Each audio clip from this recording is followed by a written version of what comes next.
tirar, né? Pra me mexer. Daí eu tenho que ficar parada aqui. Tá. Não, tranquilo, até porque eu não tenho um passador de slide aqui. Tá.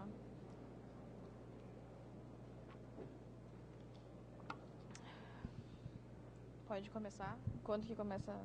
Vai? Bom dia, galera. Tudo bem? A gente está no auditório lotado, né? Então, gostaria de convidar a pessoa que está aqui desse lado para sentar para cá, de repente, que daí eu consigo falar, me interagir mais com vocês. Bom dia, de novo. Bom dia. Agora sim, eu sei que está todo mundo com sono, com frio, mas é isso aí, né, galera? A gente veio aí para falar um pouco sobre software livre, sobre open source. E hoje eu vim falar um pouco sobre os desafios da experiência de usuário na era de IoT. Meu nome é Cíntia Zanoni e eu sou ativista open source há mais de 5 anos. E eu trabalho em várias iniciativas de open source aqui no Brasil e comunidades open source também, principalmente ligadas à Mozilla Foundation aqui no Brasil e também a desenvolvimento JavaScript, Ruby e Python. E trabalho atualmente como evangelista técnica na Microsoft no braço de software livre e de open source. Ali são os meus contatos, para quem quiser falar comigo depois, durante o evento, então pode me procurar. Lá no cantinho tem aquela borboleta que é o ícone de um projeto que eu fundei no ano passado, que é um projeto de capacitação e empoderamento feminino na área de tecnologia, né? Então, aí, as meninas que estão na palestra quiserem conhecer mais, vocês podem acessar depois. Um recadinho rápido. Todo mundo aqui sabe que o Felice tem um aplicativo, que é o Macadu para as palestras. Todo mundo instalou ele? Sim? Não? Talvez? Pô, legal, hein? Primeiras pessoas positivas, isso é muito bom de manhã. Então, assim, pelo Macadu, quem tiver alguma dúvida aí sobre a minha palestra, não só sobre a minha palestra, mas das outras que eu vou participar, vocês podem utilizar pelo aplicativo para submeter a pergunta. E caso alguém não consiga instalar o aplicativo, aí vocês podem daí fazer, vai ter um minutinho lá no final das palestras, para que vocês possam daí fazer as perguntas aí, tipo, no microfone mesmo e ao vivo. Mas, vamos lá. Internet das coisas. Eu imagino que todo mundo aqui já tenha ouvido falar bastante sobre IoT, sobre o que é a internet das coisas, mobilidade e assim por diante. E o que eu costumo resumir assim, sobre o conceito de IoT, hoje, para quem trabalha efetivamente com tecnologia, né, para quem já está mais por dentro da área técnica, é que o IoT ele é uma revolução, talvez, tecnológica, que tem o objetivo muito além, digamos, de acender LEDs coloridos e achar super legal, apesar de que seja muito bacana fazer isso. Mas é conectar aparelhos que talvez eles não tinham conexão antes com a internet. Né? Por exemplo, daí vai lá, sei lá, a geladeira, daqui a pouco você pode controlar todas as luzes da sua casa através de um aplicativo. Né? Ou seja, é a sua casa inteira ela está conectada na internet e que você consegue, à distância onde você estiver, controlar. Então, isso pode se estender por uma revolução. E por que a gente tem que olhar para esse mercado de IoT, que ele está cada vez mais se acelerando e cada vez mais a gente vê o surgimento de comunidades makers, que é para o pessoal aprender a efetivamente montar os seus projetos, né? Seja lá com estilo de Android ou pensando numa coisa um pouco mais sofisticada, como, por exemplo, uma automação na sua casa, né? Que é ter controle tipo, de luz, enfim, todas as coisas na sua casa. Essa aqui é uma pesquisa bem interessante que foi feita pela Business Insider, que mostra o crescimento da projeção de todos os devices que vão estar conectados. Né? Então, tipo, lá em 2015, a gente começou tipo, super pequeno, assim, com situar, sei lá, 5 mil dispositivos, pensando em uma visão tipo micro dentro dos lugares, e depois ele vai crescendo cada vez mais. E a projeção é que até 2020 a gente tenha 35 bilhões de devices conectados no mundo. Sabe? Então, fazendo uma conta rápida, isso vai dar mais ou menos 70 devices conectados por pessoa. né? Então, o device não vai ser mais só o celular que a gente carrega no bolso, ou aqueles smartwatches, né, que é super na moda. Eu vou controlar coisas sobre a minha saúde, vou receber notificação, por exemplo, sei lá, vou no jogo do Grêmio e eu tenho um aplicativo que eu posso instalar no meu relógio, e que quando tiver um gol, ele vai vibrar no meu braço e ele vai medir o quanto de emoção eu senti naquele momento que eu estava lá comemorando o gol do Grêmio, ou do Inter, para quem foi colorado, enfim. Então, isso é muita coisa, né? Então, o mercado, e hoje pensar em IoT é muito mais eu pensar em somente um relógio, ou somente um celular, ou simplesmente uma roupa, que também hoje é super comum a gente ver projetos por aí. Mas a gente pensa, né, internet das coisas, mas e a internet das pessoas? O que significa efetivamente essa era de IoT para a gente, né? Tipo, o que isso significa? O verdadeiro valor da IoT, ela está na inovação que ela projeta da experiência para as pessoas, né? Ou seja, todo mundo que está conectado hoje, né? E eu vejo também como uma saída de um cenário mais isolado sobre quem produz ou quem faz IoT, como também um renascimento e uma revolução do hardware. Porque hoje a gente tem vários projetos, principalmente de hardware livre, que qualquer pessoa, em qualquer lugar do mundo, pode ter acesso e que pode criar os seus próprios projetos, pelo simples fato de que todos querem estar conectados. Tá? Aqui, nessa foto, eu estou num evento lá em Goiânia, que é o Fórum Internacional, o Fórum Nacional das Mulheres na Tecnologia, onde eu estou com duas meninas. Essa primeira aqui é a Gediane, e a outra é a Juliana, que é lá de Goiânia também. E elas são elas participam ativamente de comunidades makers, né, capacitando pessoas para que possam aprender a criar projetos makers e poder passar esse conhecimento à frente.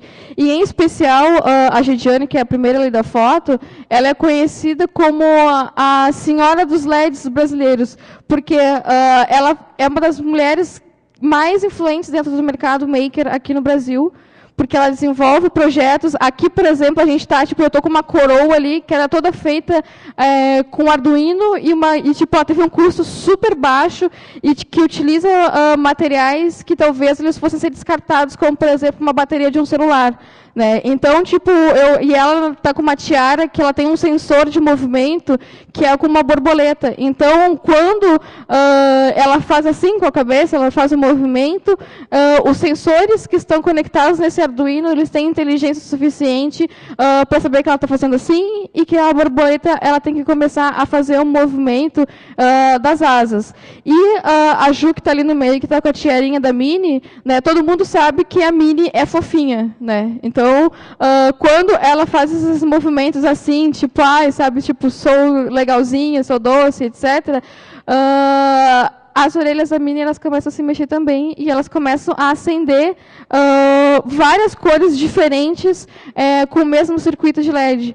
E quem já tem, talvez, algum conhecimento na parte de eletrônica, enfim, sabe o quão chato é você conseguir trabalhar com um esquema de um circuito que ele possa trabalhar com os LEDs endereçáveis e que ele tenha o sensor para que ele possa, na protoboard dele, que é uma plaquinha, que é o que vai conectado todos esses LEDs, para que eles possam se comportar da forma correta e da forma esperada quando tu faz o balanceamento, né, com a aceleração. Né? E daí, por fim, ali eu estou com uma coroa, né, que foi feita com Flora, que é um Arduino considerado dos mais fáceis para você conseguir trabalhar com coisas costuráveis, e passei o evento inteiro lá com essa coroa de LEDs, e o bacana é que ele é super acessível, porque, por exemplo, o que está mantendo o circuito de energia dentro dessa coroa é uma bateria de um celular antigo.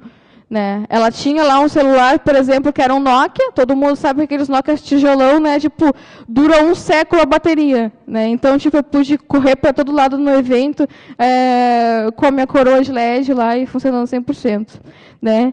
E esse aqui é o meu gato, o Albinho. Ele é aficionado por tecnologia, e sempre que ele me vê mexendo ou num tablet ou no computador, ele vem mexendo as coisas. Né? Então, o que é? Alguém teria a noção de o porquê que a gente tem que olhar cada vez mais para a IoT, para conseguir empoderar as pessoas para utilizarem essas tecnologias de uma forma mais acessível, de uma forma mais simplificada?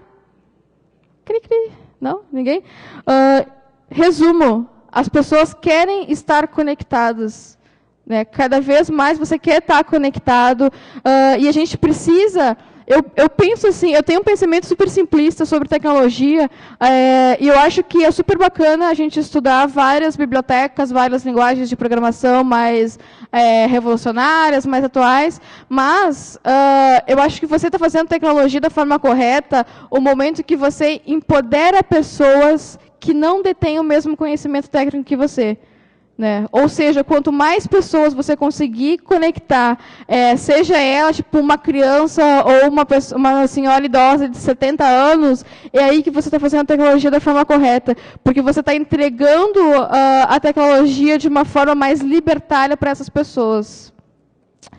Então, correndo um pouco mais rapidamente, as bases da IoT, a gente costuma visualizar todos os projetos ou as decisões de marcas quando vão produzir devices conectados com base nesses 4 alicerces, né? Que o primeiro são as things, né? Que são as coisas efetivamente, né? E aqui tipo a gente tem um exemplo ali, ali tem, por exemplo, sei lá, tem uma escada rolante, tem uma máquina lá de construção civil, caminhão, e outra coisa no cantinho lá, não sei o que é. Conectividade. Né? A gente sabe que, apesar que aqui no Brasil a gente tem um serviço de internet um pouco mais debilitado, digamos assim, em comparação com outros países, a gente já consegue desenvolver várias coisas e que tenham um comportamento mais inteligente para que ela possa efetivamente funcionar aqui no nosso país, quando a gente não tem internet. Né? Um exemplo disso são alguns projetos que a gente vê, tanto principalmente na área de saúde, que é o que eu vejo uma das áreas que estão se desenvolvendo mais nessa área de internet das coisas, que é fazer, por exemplo, o sincronismo das coisas quando elas ficam online. Né? Por exemplo, sei lá, eu vi uma pesquisa bem interessante de uma senhora que ela tinha Alzheimer, e daí o neto dela era um cara de tecnologia, e ele desenvolveu, então, um aplicativo para rodar num relógio para ela, que ele mesmo montou, com hardware a baixo custo, né? E é um projeto que está livre no GitHub, qualquer pessoa consegue ter acesso a esse projeto, e ele queria medir o quanto a evolução da doença estava atingindo o dia a dia dela. Né? E, tipo, não sei se todo mundo sabe, mas quando você está começando a desenvolver o Alzheimer, você começa a ter, tipo, movimentos incontrolados assim no corpo. Né? Principalmente a gente vê no braço e tal. E ele começou a medir isso dessa forma. E daí ele pensava assim, olha, então, ela nunca vai estar 100% do tempo conectada a uma rede de Wi-Fi, mas eu preciso conseguir saber o que está acontecendo no dia a dia dela, para poder ajudar ela e para poder também dar um histórico para o médico que está fazendo o tratamento dela, para que, quem sabe, ela consiga não se curar, mas que ela consiga fazer um tratamento que seja mais efetivo para ela, né? Que possa tentar diminuir ao longo dos anos os efeitos disso. Né? Então, sempre conectividade, pensem em não 100% internet, mas 100% dados que vocês consigam produzir e que vocês consigam ler depois. O próximo, né, que são os dados, e a gente vê também uma coisa bem forte nessa área que, digamos, de certa forma, afeta também outras áreas, que é a Big Data, né, que é um volume grandioso de dados e que tu precisa, né, assim como está no próximo bloco, de softwares que possam te ajudar a mensurar o volume de dados e que possam te ajudar a fazer uma leitura sobre isso. Né? Então, coisas bem interessantes para vocês pesquisarem depois, Hadoop, que é um dos bancos de dados mais utilizados para quem trabalha com Big Data, e trabalhar na área de análise e, por exemplo, a gente tem alguns softwares que são open source, principalmente, no mercado, que se você lá for pesquisar, você vai encontrar. que você consegue fazer previsões tanto de esse refrigerador aqui, ele mudou o comportamento do nível de refrigeração, ele vai dar um problema, até ao volume de devices conectados numa mesma área, onde está tendo algum tipo de alteração de tempo, né? O que pode ser isso, sabe? E procurar mensurar o tipo de sentimento das pessoas que estão gerando conteúdo a partir daqueles devices, né? E daí isso a gente consegue fazer, por exemplo, previsões de catástrofes e assim por diante. Desafios, então, para quem quer projetar IoT, não simplesmente para o ter de things, mas sim para pessoas. Uma das primeiras coisas, quando a gente fala sobre IoT, inteligência de coisas, etc., são os wearables, né? Que são aqueles dispositivos que a gente vê como vestíveis, que faz parte do nosso dia a dia. Aqui nessa imagem, a gente tem rádio, tem óculos, tem carteira, tem cinto, tênis também. E uma coisa que eu acho que também deveria fazer parte dessa família de wearables são os celulares, né? Porque hoje o celular ele é praticamente parte da nossa roupa, né? Então eu vejo ele muito como um dispositivo vestível, porque tudo que a gente faz sempre tá em torno de um celular, né? E com o celular, com todos os sensores e dispositivos que a gente tem, né, de hardware dentro do celular, você consegue fazer qualquer coisa que você projetaria, sei lá, com uma shield de Arduino, mais sensores. Então, o objetivo dos wearables, ele é muito mais do que, por exemplo, a ostentação de, eu tenho um relógio super foda, que tem aplicativos, etc. Mas será que esses aplicativos, eles estão atendendo? Sabe? Tipo, isso é um questionamento que eu sempre tive, assim, de que eu penso que se é um relógio, por exemplo, eu não tenho o mesmo tamanho de tela que eu teria num celular ou num tablet. Então, por que o aplicativo que está nesse relógio, ele tem um comportamento igual ao que ele estaria num aplicativo com uma tela maior? Né? Se pensa que, às vezes, a gente já tem dificuldade para utilizar ele numa tela maior, imagina tipo, numa tela de 3 centímetros que você mal consegue tocar nas coisas, porque o CD é quase do tamanho de, sei lá, 40% da tela. Sabe? Então, isso é bem problemático. E eu sempre penso que, quando a gente vai projetar alguma aplicação para um wearable, a gente tem que pensar em uma aplicação que vá atender uma necessidade específica, como, por exemplo, sei lá, tipo, tá tendo uma alteração cardíaca e daí, tipo, sei lá, eu toco no botão em qualquer área da minha tela, do meu relógio lá, e ele já vai ligar para o meu médico para dizer que eu estou passando mal, por exemplo. Né? Mas também nem tudo precisa ser desgraça, né? Podem ser coisas legais também.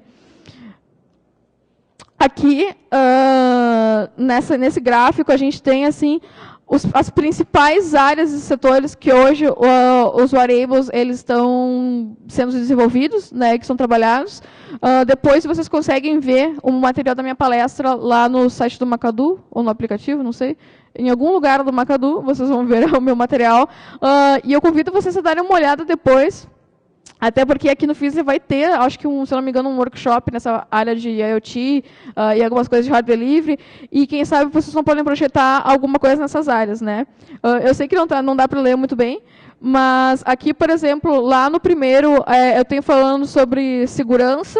Né? Então, tipo, tem várias coisas lá, como, por exemplo, sensor de movimento, calor, aglomeração de pessoas, medicina, que é uma coisa que está, assim, olha, contribuindo muito para o desenvolvimento, né, e para a pesquisa e para alavancar cada vez mais o tratamento das pessoas. Fitness, né, tipo, acho que todo mundo já deve ter visto tanto que começou com aqueles aplicativos de corrida, né, e que depois eles pensaram assim, vamos dar alguma coisa para as pessoas começarem a correr. Né, porque eles não bastava somente lançar um aplicativo. Então, por exemplo, sei lá, hoje, se você decidir correr um pouco, você pode ganhar por milhas de viagem. Né? E daí, ou seja, todo mundo começou a correr porque queria ganhar alguma coisa. Né? Então, isso é interessante também de colocar em aplicações que vocês forem desenvolver. Né? Todo esse processo ele se chama de gamification, e é bem bacana. Lifestyle, daí, por exemplo, aqueles óculos, né, tipo aquele Google Glass, o HoloLens, que agora tem da Microsoft, que também está aberto, e muitos outros devices, né, como, por exemplo, tem aqueles smartwatches e assim sucessivamente.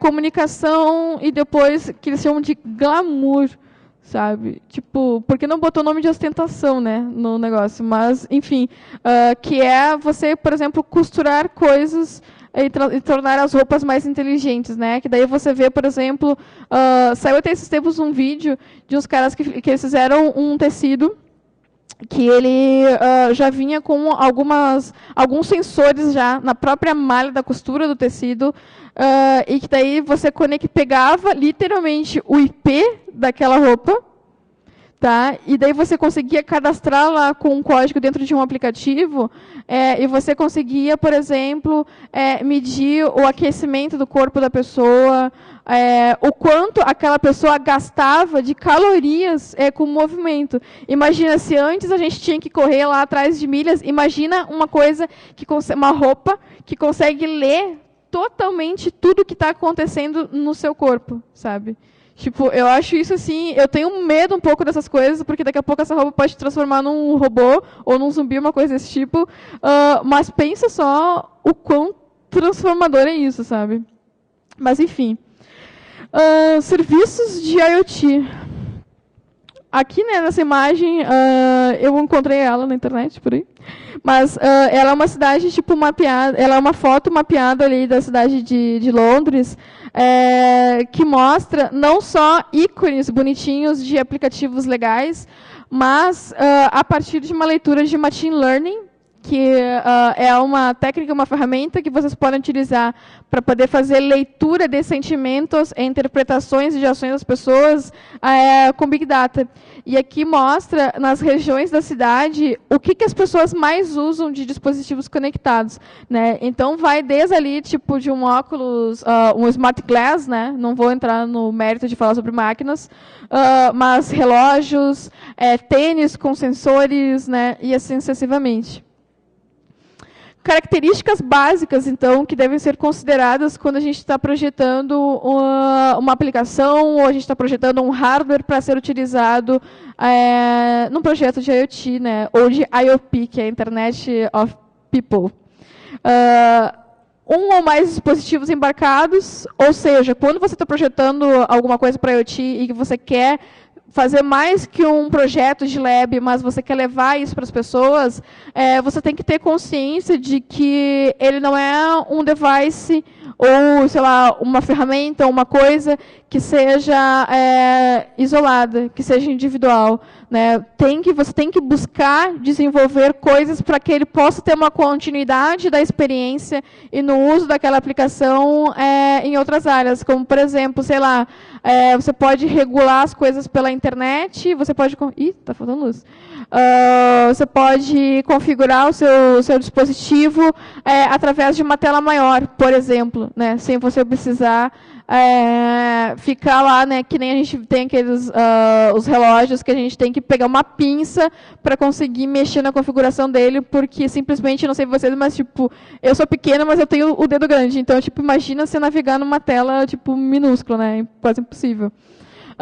Serviços em nuvem, né? Então, hoje o processamento dos dados que são gerados e que são consumidos através desses dispositivos não serve mais aquela infraestrutura on-premise, que é aquela tradicional, que, por exemplo, eu tenho uma hospedagem lá, sei lá, de R$ 9,90, e que daí eu vou começar a salvar os meus dados lá e vai dar tudo certo. Não, a gente precisa visualizar nossa aplicação, que ela vai ter um boom de dados muito grande e que eu preciso procurar estruturas, né, e uma infra, principalmente, de servidores mais elaborada e mais potente para que o meu aplicativo, né, o meu projeto, ele não deixe o meu usuário na mão. Né, daí, por exemplo, tem ali de exemplo da AWS ou do Azure da Microsoft, que são nuvens que trabalham com sistemas operacionais open source, né, de SUSE a Red Hat, e que você consegue configurar isso muito bem, e que já tem serviços baseados em tecnologias open source, especialmente em Python e Ruby, que você cria, tipo, em poucos minutos, um painel para conseguir mensurar o comportamento das pessoas utilizando o seu projeto. Um dispositivo de gateway, que é aquilo que eu comentei, pensar em projetar a experiência de uma forma mais contínua e que as coisas mais chatas, como, por exemplo, preenchimento de dados, sei lá, configuração de alguma coisa que seja mais chata de fazer num device menor, ser feito por um device maior, né? Porque não quer dizer que, porque a gente tem hoje projetos ou coisas tão minúsculas que a gente vai ignorar totalmente a existência dos computadores, né, ou dos navegadores de internet. A propósito, use Firefox. E depois, acho que por fim, tem um aplicativo como uma execução diferente, né, e até tem um cara que, assim, eu sou desenvolvedora, mas eu sou bastante ligada nesses movimentos de design e de user experience, principalmente para IoT. E tem um cara que se chama Jeffrey Zeldman, que é um dos caras mais fodas dessa área de interface, e ele diz que hoje as pessoas estão muito smart e muito transformation, né? Que tem digital transformation e não sei o que transformation, só que elas acabam esquecendo que as pessoas, elas não são mais aquele usuário que não tinha conhecimento sobre tecnologia e que as pessoas sabem, né, e elas esperam, principalmente, uma experiência diferente por device que ela acessar, né? Ou seja, eu não posso jogar um formulário de 50 páginas dentro de um relógio, mas eu posso pegar o início de uma experiência que é feita dentro de um relógio e transportar ela para a web, sendo ela acessada de qualquer lugar, porque a web ela é universal, e conseguir utilizar, então, meu aplicativo de uma forma mais inteligente e, principalmente, usar o dispositivo para o que ele realmente é necessário e para o que ele realmente é útil. E daí, né, depois eu acho que de toda essa discussão fica a pergunta, a UX, ela é para fazer um produto ou ela é para quebrar um produto que deveria ser inteligente? Falhas são imperdoáveis. Eu acho que desde o sistema que a gente está escrevendo lá e que daí faltou o ponto e vírgula e que a gente deixou faltar aquele ponto e vírgula quando estava lá subindo em produção, pensa num device que ele está controlando a vida de uma pessoa e está conseguindo monitorar a saúde dela, ou, sei lá, ajudando ela a se mover, né, entre os ambientes urbanos, e ele tem uma falha, né? Pensa o quanto isso vai ferrar a vida de uma pessoa, né? Então, é importante a gente ter uma previsão muito forte sobre isso. Uma das coisas que eu vejo que pode gerar uma maior incidência de problemas é, por exemplo, conexão, né? Todo mundo vai, sei lá, quando você pesquisa sobre IoT, você vai ver, tipo, projetos na gringa que são extremamente fodas e que não sei o quê. Só que você até pode trazer, né, ser inovador, como é o hype do momento, que é a inovação. Você pode ser inovador trazendo esses projetos para cá. Mas você só vai ser inovador se você prever, né? Ou melhor, não digo nem previsão, porque ninguém é mãe de Ná para tentar, tipo, adivinhar as coisas. Mas você precisa ter um nível de inovação ao ponto de ser ousado e dizer, esse projeto é legal, mas eu preciso adaptar ele para a realidade do meu país ou para a realidade da minha cidade, né? Quando eu quero, sei lá, projetar alguma coisa muito específica para a realidade urbana da minha cidade ou do meu bairro, né? Então, pensem em projetar coisas que tenham suporte offline. Hoje, a gente tem tipo, várias shields de Arduino e vários sensores e coisas que vocês podem conectar para ter sincronismo com a internet. Então, você não precisa gastar milhões e milhões e milhões num complemento de placa, digamos assim. Se você não está pensando antes num softwarezinho que vai rodar lá na minha shield, que coopere para que eu possa fazer o sincronismo dos meus dados. Design. Por que ele é tão importante? E eu digo assim para vocês que não só para quem for projetar para IoT, mas para quem for desenvolvedor de qualquer outra plataforma. O design, ele deveria ser uma das coisas mais obrigatórias para todo desenvolvedor, né? E não pensem que design é eu abrir um software de imagem lá, por exemplo, um GIMP da vida, e ficar desenhando, e fazer vetores, e fazer tipo, efeitos de fogo e etc. E ser muito foda por isso. Mas é você entender as coisas que estão acontecendo dentro da tela do usuário e projetar alguma coisa que faça sentido e que seja útil, né? Então, o design ele tem que unir as interfaces. E imagina o quão importante e necessário ele é para conseguir unir objetos, né? Para que as pessoas vejam, tipo, faz sentido, então, eu instalar aqui todo um sistema de automação na minha casa que tenha tais e tais coisas, e depois eu vou ter um painel e eu vou ter um aplicativo para que eu possa fazer. Mas não adianta você só jogar aplicativos e coisas em cima das pessoas, porque as pessoas não precisam ser pessoas técnicas para entender que um aplicativo mal feito, ele poderia, na verdade, ser um site responsivo que funcionasse muito bem na web e que não justificaria a sua empresa lá gastar fazendo um aplicativo, né? Funcionalidade é distribuída entre vários dispositivos com capacidades diferentes. Eu acho que nesse aqui eu não preciso nem falar muito, porque eu já comentei bastante sobre projetar uma experiência multiplataforma, né, que vai desde lá do meu wearable até o aplicativo do meu celular.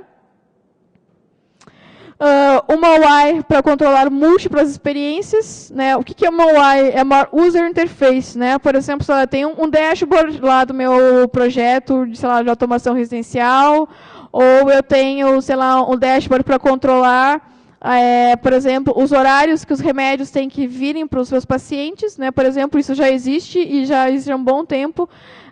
E essa interface ela tem que fazer sentido, né? Eu tenho que fazer previsões, por exemplo, sei lá, 9% da população mundial é daltônica, né? E daí daqui a pouco eu coloco lá a única diferença de um botão e outro para dizer que é para cancelar aquela medicação e o outro que é para administrar é a cor, que um é vermelho e o outro é azul. E aí, e se o meu enfermeiro, ou a pessoa que vai administrar aquela medicação, ele for daltônico, sabe? Tipo, fudeu com a vida da pessoa, né? Então, eu tenho que considerar uma UI que seja inteligente para que eu possa administrar a experiência do meu software, seja ele na plataforma que for. Que, por exemplo, se você pensa lá naqueles sistemas para administração de medicamento, via Soro, etc., um erro pode matar uma pessoa, né? Então, é uma experiência que começa desde um dashboard, onde eu disponho de recursos de hardware, recursos de internet, e vai até para um mecanismo robótico lá que vai funcionar. Objetos nem sempre estão conectados, né? Então é a questão da conexão, pensar em coisas com suporte offline, né? Ou que tenham inteligência suficiente para não fazer o meu usuário fazer toda a rotina que eu quero que ele faça dentro do meu aplicativo ou usando o meu projeto lá de IoT e chegar no final lá e dar um erro, tipo um bug estourando de que você não tem internet para concluir isso, sabe? Eu acho que da mesma forma que a gente fica puto quando está usando a internet, né, a web, para fazer alguma coisa e dispara um erro desse, tipo, você não tem internet agora para fazer isso, imagina como você estiver utilizando alguma coisa, algum dispositivo, né? Enfim, tipo, acho que essas dicas e esses desafios que eu vim trazer um pouco para vocês não são coisas novas, se vocês forem pensar, são coisas recorrentes, mas que muitas vezes, na verdade, 99,9% dos casos, elas são ignoradas. Mas que fica a pergunta, será que a gente está preparado realmente para a era de IoT? Será que a gente está, não com inteligência para produzir, mas para saber, principalmente, como utilizar, ou, enfim, como buscar mostrar o que a gente efetivamente precisa? E quando as pessoas me perguntam, tipo, como que eu vou me preparar para toda essa porra? Tipo, vai vir um zumbi robótico e tal, vai me dizer, eu crie coisas inteligentes. Mas eu acho que o primeiro ponto disso é você estudar. E você não precisa ser um desenvolvedor para poder criar coisas de IoT. Você pode ser, principalmente, pode ser designer, você pode ser na área de comunicação, enfim. Mas estude.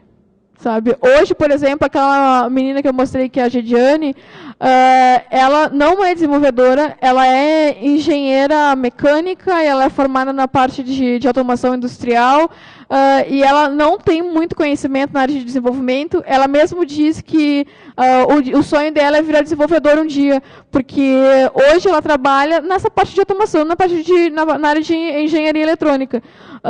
E ela cria projetos surpreendentes, e quando vocês puderam ver ali algumas fotos, são projetos simples, mas que eles são muito, muito interessantes, né? Então, tipo, não tem desculpa de, eu sou de uma área X ou de uma área Y, ou eu estou em tal cidade ou não, certo? Estude. E outra coisa bem, acho que bem importante para quem é maker, para quem é da área de software livre, de open source, é buscar comunidades makers. Por quê? Primeiro, você vai conhecer pessoas que têm os mesmos objetivos que você, que é aprender ou criar aplicações bacanas utilizando recursos modernos, né, que a IoT já que é tão inovação assim. E você pode aprender e compartilhar com eles e muitas vezes até criar projetos em grupo. Né? Um exemplo disso, alguém aqui é de Porto Alegre ou do Rio Grande do Sul? Sim? Ó, gauchada em peso aí de manhã. Aqui, por exemplo, em Porto Alegre, a gente tem uma comunidade que é muito bacana, que é o Math Hackers. Que os caras, eles são aqui de Porto Alegre, eles estão num bairro próximo ali do centro de Porto Alegre, e eles fazem assim, muitos workshops e oficinas na área de IoT e em várias outras coisas. Eles cediam, na verdade, um evento também que se chama Node Boots, que é onde você pode programar coisas, enfim, pense em things como um mundo gigantesco, utilizando Node.js, sabe? Então, isso é bem interessante. Literaturas, para quem quer ir um pouco mais à frente assim, e que quer fazer coisas que as pessoas possam utilizar e não ser só aquele projeto de lab. Né? Não que projetos de laboratório não sejam interessantes. Mas a O'Reilly disponibilizou essa coleção de livros para download gratuito, tá? Que vocês podem depois entrar por esse link. Onde ele tem vários livros sobre experiência de usuário, pensando em projetar coisas e trazer coisas do mundo offline para o mundo online. Tudo isso gratuito, sabe? Então, cara, assim, não tem mais aquela posição de dizer, comprar livros técnicos é caro. Sim, é caro. Mas é um investimento para a sua carreira, é um investimento para o seu estudo, e existem pessoas que, às vezes, tipo, Deus olha para baixo e que o cara lá da O'Reilly decidiu clicar num botão e dizer, vamos colocar esses livros gratuitos para o pessoal aprender. Né? Então, isso é bem interessante. Aqui em Porto Alegre surgiu essa comunidade, que é o X das Coisas. Tá? Eles iniciaram lá com um perfil dentro do Facebook, e eles estão começando a fazer alguns meetups, não só aqui em Porto Alegre. Aqui em Porto Alegre acho que teve em janeiro, não lembro, não certo. Eu não fui, infelizmente.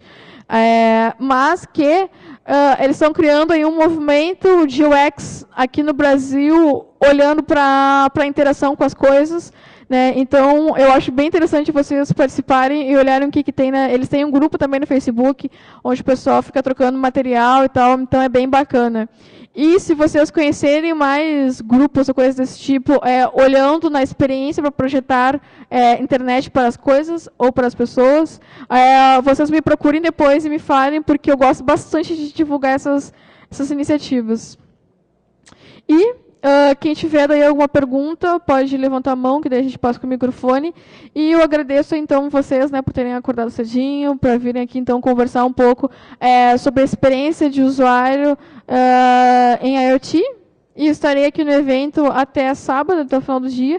Quem quiser conversar comigo, me encontra ali nas bancadas das comunidades open source. E é isso. Muito obrigada.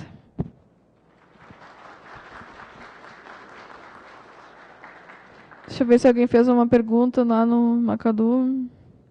Aqui os palestrantes são self-service, galera. A gente vai... Não teve? Então não teve perguntas. Mas, se alguém tiver alguma pergunta, a gente tem ainda alguns minutos. Ou a gente pode conversar ali depois nas áreas de open source. E convido vocês a virem contar um pouco sobre as comunidades de vocês. E o que vocês têm feito aí para estudar nessa área. Beleza, galera? Obrigada.